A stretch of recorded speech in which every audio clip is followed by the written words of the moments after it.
The Florida Gators losing shouldn't change a thing about Lane Kiffin coming to Gainesville.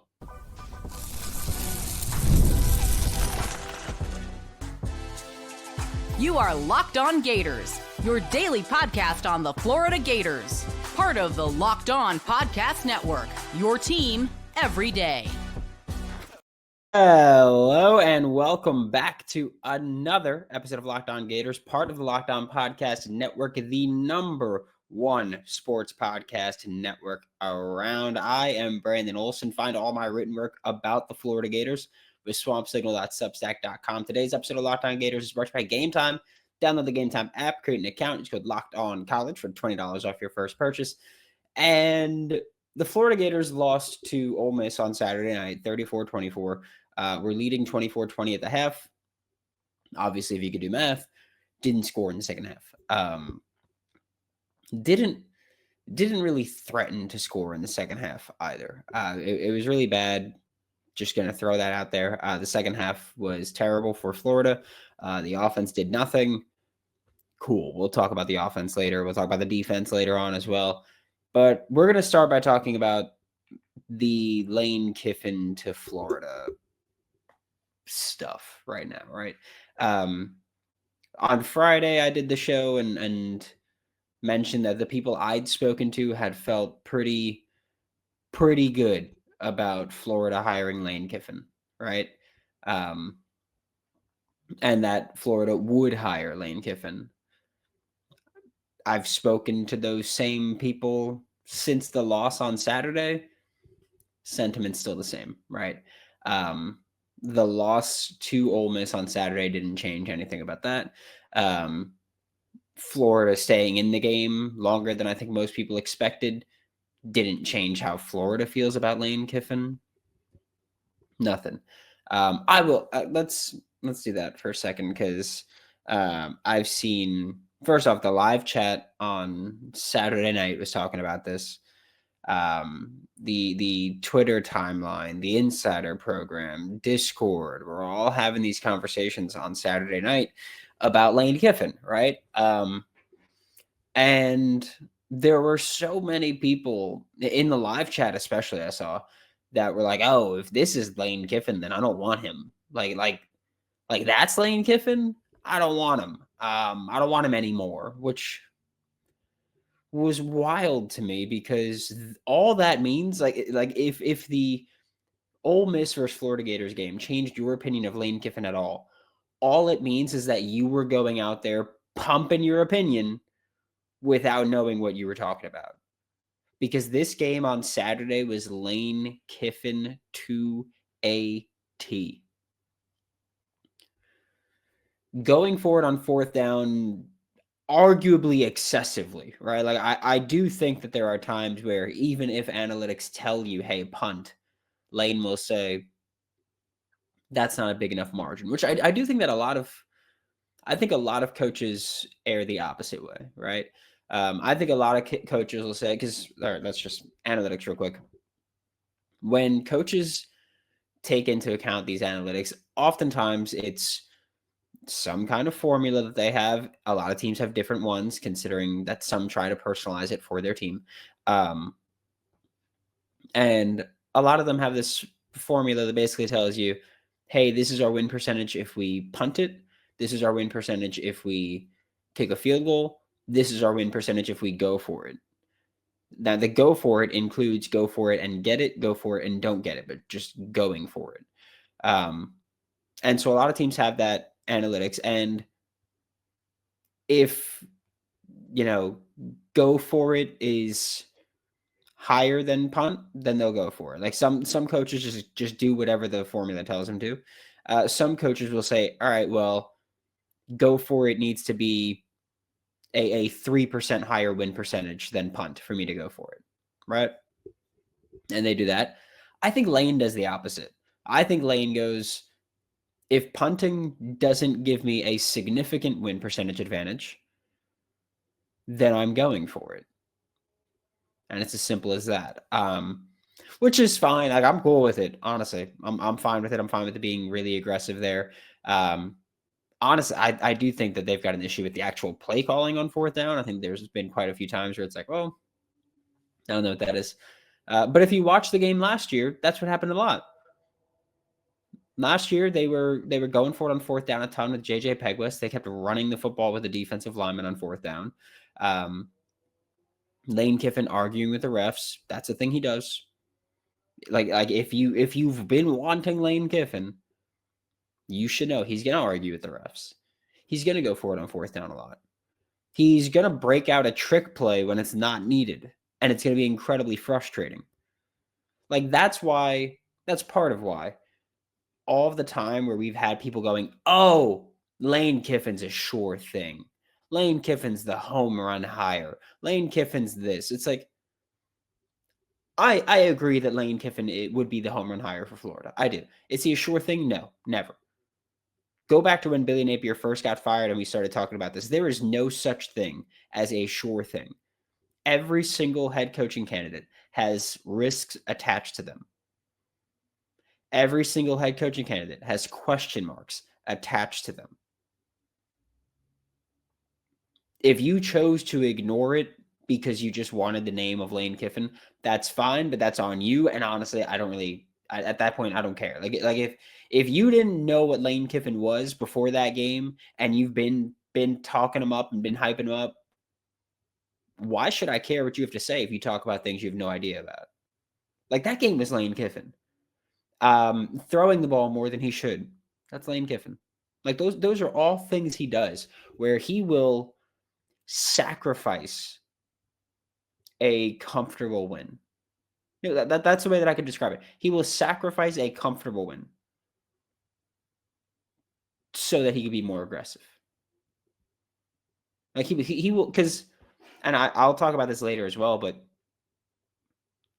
if they ran the ball more, that game's over in the third quarter.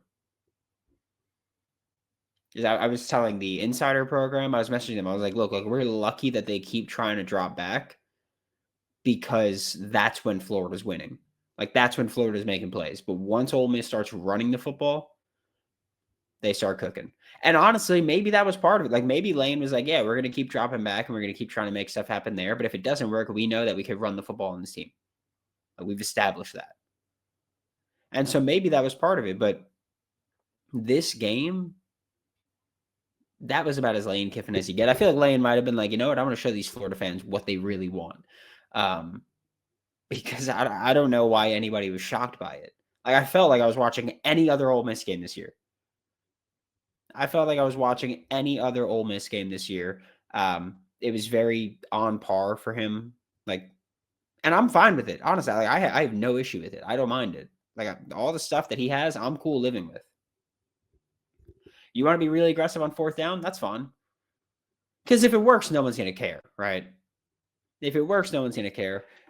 When you lose a game, though, if you're going to be really aggressive on fourth down and you lose a game because of it, people are going to come at you for it. Rightfully so. Like I was explaining on the Saturday postgame, like football is so, I guess, difficult to understand and talk about and acknowledge because so much of it is based on process-oriented thinking and process-oriented decision-making, but you will be judged for the outcome. If I choose to go forward on fourth down and I make the right play call, right? And we have a wide open receiver and the QB hits him, the receiver drops it. You can say, oh, we wouldn't do this, but realistically, social media fans, they're going to come at you for going for it. They are, because they're going to see failed fourth down conversion led to a short field for the other team. And they're going to go after you for it. That's what it is, right? Like so much of the decision-making is process-oriented, but I guess your resume, how people will judge you is based off of the results, which makes it so difficult because you can make the right decision. Sometimes things just don't work out. And it's out of your control, right? I choose to go for it. I make the right play call. It works, but he drops it, so it's an incompletion and turnover on downs. Now we look like idiots. It's crazy. Whatever Sunday news was potentially going to happen was a no-go. I don't know. I know that people on social media, I think, are being really hard on Dan for that. Because like I've seen people go, oh, like this guy's always wrong, and it's like, then why would you get your hopes up if it's someone that you think's always wrong? I don't know. It doesn't make sense to me. Just like stuff's gonna happen, but I've been pretty open that I'm not expecting it until the end of the season. Not the last couple games, the end of the season. And so, yeah, that's kind of didn't get the hopes up. Is what it is. I don't think anything's changed. Like I said, like people I've spoken to, they still feel the same way about the potential of Lane coming to Florida. Whether or not a timing thing changed on Sunday, maybe. That's one of the reasons that I don't try to hint to things, is because I can hint to things like the football decision making, right? It's like I can hint to things, or I could be told something. I can hint to things, and then if it doesn't happen, people are going to come after me. And it's like, well, no, I did my part, but things changed. Like there was a material change, but people don't care about that, and that's the nature of the beast that is working in media, right? You're going to take the shots. You want to be the breaking news guy. You're going to get bashed a little bit if it doesn't work out. We're going to talk about this Florida Gators offense against Ole Miss when we get back with Locked On Gators.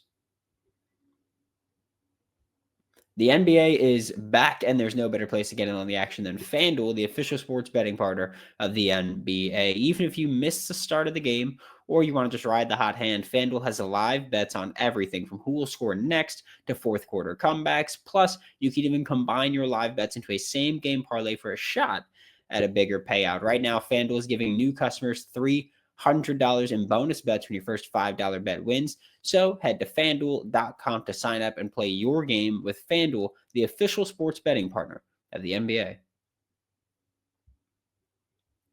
Thanks again for making Locked On Gators your first listen of the day every day. We are available daily and free if it's the podcast and on YouTube. And the Florida Gators offense had a very strong first half, right? 24 points in the first half against Ole Miss. Impressive, right? Like this is an offense that has not been able to score 24 points in most of their games, which is embarrassing to say, but that 24 points that Florida scored on Saturday was the third highest point total they have all season, and the second highest against an FBS team. The only other team they scored more against that's an FBS team, Texas. They scored 7 against Miami, 7 against Kentucky, 10 against LSU, 16 against USF. Like this has not been a good offense, right? 24 points in the first half, great. Didn't score again in the second half, not great, right? And look, DJ Lagway looked better than he did in most games this season. I will not say that he looked good. I won't do that. I will say he looked better, but I didn't think he looked good. I think that he looked good comparatively to what he did for most of the season. But if you play awful for 9 games, come out and play all right, I'm not going to be like, oh, hell of a game, buddy. No, there were still misses. There were still quite a few things that just weren't there. And look, there were a few times where this team had easy completions that should have been made. And just weren't, right? And I do think that we get lost in the judging of some drops and passes. Like Hayden Hansen was not targeted or was not credited with a drop. I thought that it should have been one on the sideline one. I don't know why I wasn't, but I mean, I had quite a few people on the first play of the game. They were on the play action. Hayden open in the flat, throws it. Hayden reaches out his hand, hits his hand, and he doesn't catch it. And there were multiple people that were like, "Oh, how does he not catch that?" And it's like, I get that there's quite a few people that don't like Hayden starting all that, whatever. What the hell kind of plot have we lost that we're not looking at the quarterback going, how do you not hit the guy in the chest right there? That's what I care more about. Like, look, I've been very open about this. Hayden, I think he's a very good blocker. I think he's fast, but a rigid athlete. Like straight line speed, he's there, but he's not great at changing direction. And he's rigid, right? He's not going to make those one-handed catches that are away from his body. Like if you're pulling him away from his body, he's not going to make that. As a quarterback, it's your job to just hit the dude in the chest. And it wasn't just that one play with Hayden, by the way. There were quite a few plays where receivers reach out, barely hits them in the hand. And I don't know what it is if there's people that are just like, oh, well, it hit him in the hand, so he should have caught it. It's like, no, if it hits you in the hands, sure, hands.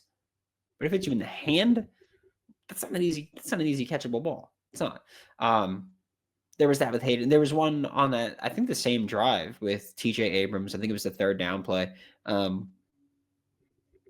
Should have been a catch. Should have been an easy pitching catch, I thought. Nope.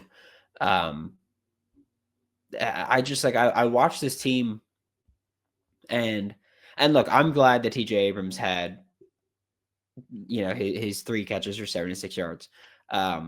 Too many incompletions when targeting him. Too many incompletions when targeting J. Servant. Too many incompletions when targeting Hayden, right? And like Hayden has the 2 where you can go the sideline, which I thought was a drop, and the reach the handout one on the first play. J. Mike almost had an insane catch on that 4th and 9 or whatever the hell it was. But yeah, there were too many times where you'd go back to the well for incompletions, even if they were open, and it's just like we've got to connect on these. That's what I'm not saying to not throw to those receivers. I'm saying there were too many incompletions to those receivers, considering how open they were on a lot of plays, right? And like there were quite a few plays that should have been there or that were there, and they didn't take advantage of. Like this team, this offense left so many yards on the field.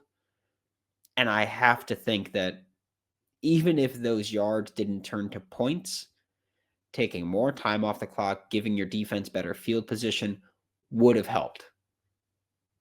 Because in the second half, this offense did nothing, right? You would have needed to do something because there was no way you were going to shut out Ole Miss in the second half. There was no way you were going to hold them to just a field goal in the second half.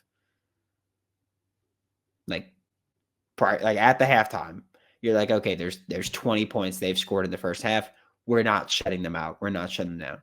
Realistically, you kind of did hold them to 3 points. I know that they scored 10, but realistically, you had the turnover on downs on your own 3 or 4 yard line, and then Ole Miss scored a touchdown off that.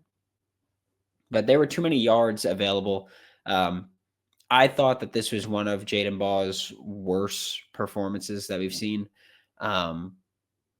Just because, again, I just urge you to watch the game and just watch the runs where, especially in the first quarter, it felt like he was just running into the backside of blockers. And I don't know if it was just him saying, I'm going to run into them and push the pile and we're going to move forward and get what we can. But there were quite a few times he ran into the backside of blockers. There was one where I think it was Tony Livingston pulled across and Baugh took the handoff behind him and then just ran into his back. A few times back into the back of the offensive line. I don't know what it was. It was him trying to force some things, trying to make a play, but ended up not being great. And that's not the reason that Florida lost this game at all. It's just a critique that we're going to have here. I liked what Florida did with the quarterback run. The designed quarterback run. We saw QB power, QB blast, QB draw. We saw a diverse run game from just DJ Lagway. And I think that when you have DJ Lagway running straight, that's good. That should be part of the game plan. You have him running left to right, bad idea.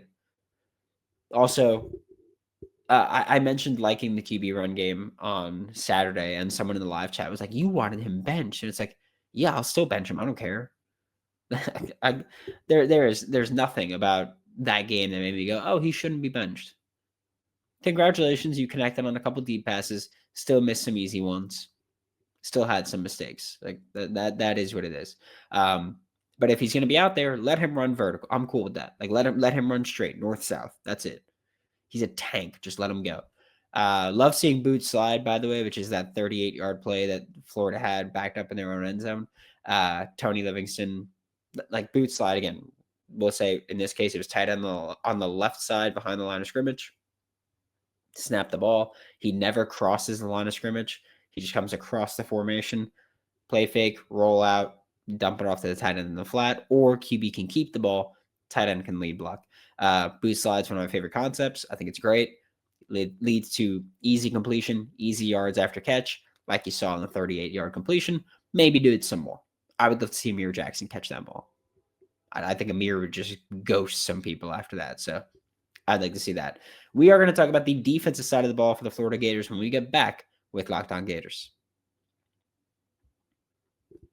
College football is wrapping up, and there are 2 more opportunities to watch your Florida Gators play football, especially because we know they're not making a bowl game. That's out of the question now.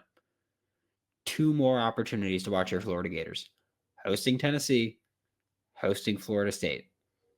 Just say, if you want to get tickets for those, you go to Game Time, the app that gives the advantage back to fans. It's the easiest way to score last-minute tickets at the best prices with no surprise fees so that what you see is what you pay.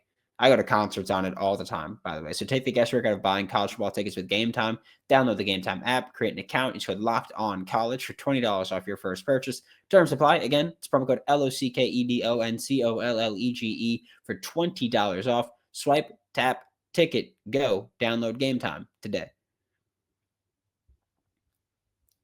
Thanks again for making Locked On Gators your first listen of the day. Every day, we are available daily and free wherever the podcast and on YouTube. And to wrap up today's show, this Florida Gators defense fought like hell, right? And I will absolutely give them credit for that because they really, truly fought like hell.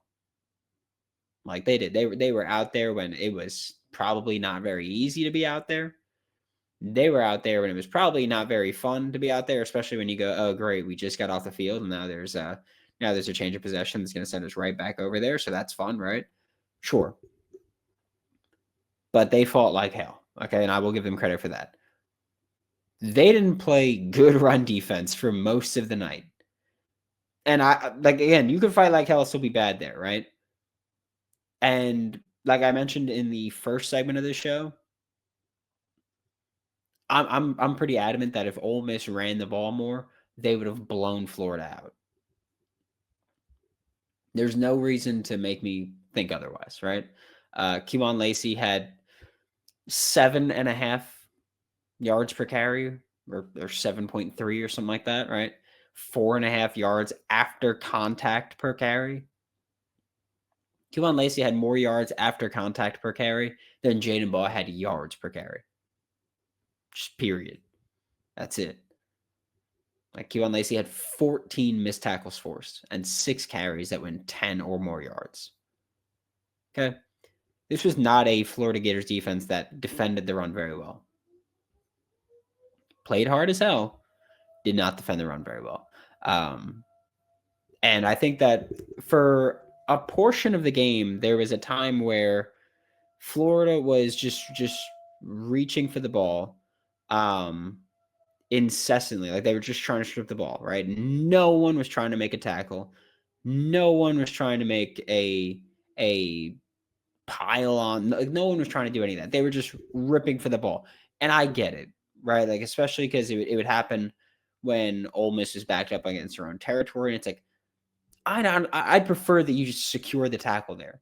I know a turnover gives you a really short field and gives you a better chance. The odds of you stripping the ball out just because you're trying to are very slim. I'd prefer that you just force a punt there and give your offense the best chance possible. Why Ole Miss chose to throw the football? Because Lane Kiffin's Lane Kiffin, right? Pass rush was buzzing all night, though. Like pass rush was going after him. Miles Graham off the blitz was great, which can we talk about Miles Graham for a second? Because every Sunday morning I tweet out the PFF grades, the top 10 offensive players, top 10 defensive players. And when I tweeted out the top 10 defensive players, someone commented or replied, like, no Miles Graham. Like, look, I hate doing this because I feel like I'm being a hater, but I'm not trying to be a hater. I'm just trying to temper unrealistic expectations and temper unrealistic hype of this, like, oh, well, Miles Graham's the greatest player ever, greatest linebacker we've seen in Florida. Like, he's tremendous, right? That doesn't mean every game he plays is great. Okay? Like, he is a tremendous linebacker, incredibly consistent, dominant at times. Saturday, he didn't play a great game. When guys don't play great games, even if they're great players, we can acknowledge that they didn't play great games, right? If Steph Curry goes out there and shoots 2 for 13 from 3 in a game, is he all of a sudden a bad three-point shooter, or is he arguably the greatest shooter of all time that just had a bad game? Like, we can acknowledge that. Miles Graham had a few missed tackles, a few coverage breakdowns, and the touchdown on the dig route was on him. Like, it was quarters. He should have been in zone coverage. He ran to the sideline or toward the sideline to the 2 and the 3 receiver, and he was completely facing the sideline. And then they ran a dig, and it's like, did he expect to be able to turn around and make a play on that? Like, no. I don't know what he was doing, right? The safeties behind him, I don't know what the hell they were doing that they didn't make a tackle after that. But I don't know what he was doing in coverage. I don't know if maybe he mixed it up. Maybe he thought it was man or something like that. But that was on him, that completion. The yards after catch, sure, we could blame the safeties. But like that play happened because Miles made a mistake there. And again, it's okay to acknowledge that players can be great football players and that they make mistakes. That's fine. Like, I'm not saying he's bad. I'm not saying bench him. He didn't have a great game. He really didn't. He made some great stops against the run, but he also had missed tackles against the run. He also had a couple weird run fits. And in coverage, he just wasn't good. Wasn't. And that's okay. Like, again, I feel like people get so defensive about things like that, especially with Miles. And it's like, I don't know why. On Locked On Gators, we're here to, again, like, I will be wrong 1,000 times, but I'm always just going to try to be honest, informative, educational, entertaining.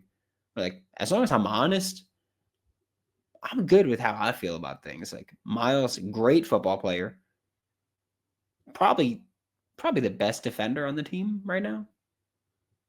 Didn't play a great game against Ole Miss. That just is what it is. But interior defensive line guys put in work. Like, Michai Boireau played one of the best games of his career so far, and that kid's gonna have such a bright future. I think Michai Boireau is such a good football player. Like, that's an NFL nose tackle. You're gonna see him playing on Sundays. I believe that. And Brendan Bett, great game as well. Both those guys played a ton of snaps on the interior, by the way. It is not easy for these big defensive linemen to go up against an up-tempo offense and play 50-plus snaps, but they both did it.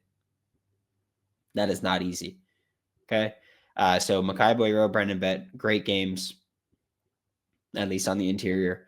I thought this defensive performance, great against the pass, awful against the rush. That's how they were. And you can feel how you feel about it, but you watch that game, and you just watch when Kewan Lacey takes the handoff. Like, just watch the run plays, and you look at how many chunk plays there were and how many chunk plays were available. It was a lot. Thanks for making Locked On Gators your first listen of the day. Every day we are available daily and free by visiting the podcast and on YouTube. We will be back tomorrow at the absolute latest for Locked On Gators. I am Brandon Olsen. Don't forget to follow me on Twitter at WNS_Brandon. Find all my written work with New York Giants on SI and swampsignal.substack.com. And I'll see you all next time.